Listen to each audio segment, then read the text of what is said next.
Bueno, el tema fundamentalmente que vamos a desarrollar es la estilística y la retórica. La estilística es esa ciencia la ciencia del estilo, es decir, la estilística hace una investigación del estilo, fundamentalmente sobre lo gramatical, sobre los textos, sobre las estructuras textuales. Y sobre eso pues hay una estilística textual y hay una estilística oracional. Pero lógicamente que la estilística textual, como lo dice, habla del estilo de los textos, y la oracional, que daría más referencia a la retórica, al estilo del hablar.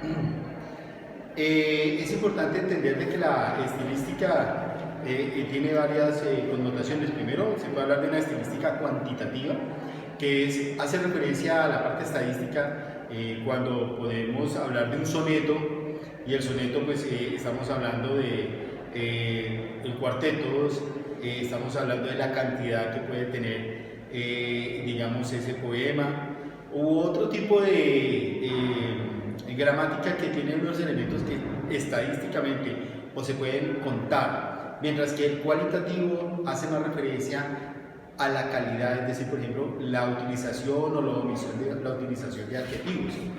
En ese orden de ideas existen 4 clases de estilos.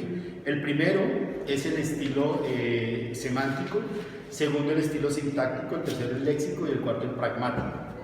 En el entendido que el semántico va dirigido a la estructura de la oración, el léxico va más dirigido al vocabulario y el pragmático va más dirigido a lo contextual, es decir, que yo pudiera entender o traer el texto al contexto.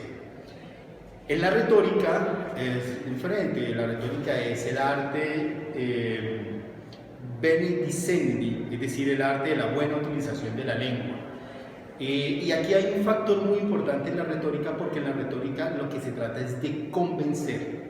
Ya hay una intención, que podríamos explicarlo, de manipulación de la persona que está desarrollando esta retórica, en el entendido que se habla de una retórica antigua y que hay una retórica moderna. Es muy importante que en el uso de las retóricas se tengan claridad de 4 elementos o 4 operaciones semánticas, que son las que nos dan la utilización tanto en la parte estructural, textual, como en la parte oracional. Pero pues haciendo la parte de la referencia hablamos de la adjunción o seugma, que es una figura retórica que consiste en utilizar en única vez una palabra que es necesaria que se utilice varias veces en los textos. Y ahorita vamos a poder entender la importancia de estos 4 elementos. La omisión, que es la misma elipsis, que es la construcción elíptica, y es que consiste en la omisión de una o más palabras en una cláusula que, aunque sean necesarias, no se utilizan. La inversión o anástrofe, que consiste en una inversión en el orden de varias palabras que se encuentran sucesivas en la misma oración. Respetar, debes, sí, respeto si quieres, por ejemplo. La sustitución, que son aquellas que hacen una especie de metáfora, en donde yo estoy hablando de un elemento para hacerme referencia a algo que estamos diciendo. En ese orden de ideas es muy importante tener estos elementos. ¿Por qué? Porque, si bien es cierto, hay unas diferencias muy marcadas entre la retórica y la estilística, como por ejemplo, en la estilística se ocupa de las reglas y las categorías gramaticales y pragmáticas. En la retórica, aunque se ocupa de ellos, también se ocupa de esas estructuras retóricas como las figuras, esas figuras que acabamos de ver, esas operaciones semánticas. La estilística se ocupa de estructuras específicas en las oraciones. La retórica se ocupa también de ello, pero también de la estructura global, o sea, cómo se dice y que en ese contexto cómo convenzo y cómo se manipula.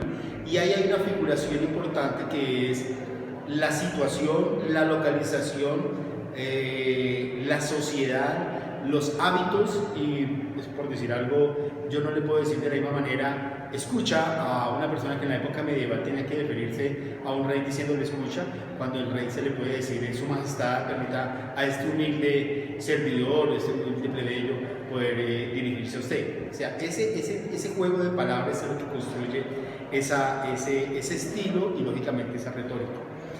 Entonces, en ese orden de ideas, lo más importante es tener claridad sobre el estilo que se utiliza en los textos y en la oratoria. ¿Cómo lo aplicamos en el derecho? Pues sencillo, esa estilística o ese estilo es muy particular de ese derecho escrito, a diferencia del derecho que hoy se abre paso en nuestro país, que es el derecho oral, la oralidad. Y en ese orden de ideas es muy importante conocer estos elementos y la correcta utilización de estos elementos tanto al escribir como al hablar. Si bien es cierto, aún tenemos un sistema mixto en una fase del proceso, en unas etapas procesales que son las primeras, es escritural, la otra es en la oralidad en las audiencias. Y allí es muy importante, por ejemplo, si yo utilizo de manera equivocada la omisión, puedo cambiar el sentido de lo que yo quiero decir. Si utilizo un seudma de manera inadecuada, pues estoy diciendo que estoy omitiendo una palabra que puede dar un contexto más específico, pero yo por utilizarlo de manera equivocada puedo cambiar el sentido de lo que estoy diciendo. Por eso es tan importante, y al fin y al cabo en la parte escritural, pues tengo la posibilidad de corregir, existe la posibilidad de allegar un mensaje más claro porque puedo tener el tiempo suficiente de corregir. En la retórica, en la oralidad no lo hago. Por eso la importancia de conocer estos elementos y estas operaciones semánticas que se dan en la retórica para poder entender la importancia y la diferencia entre ellas dos.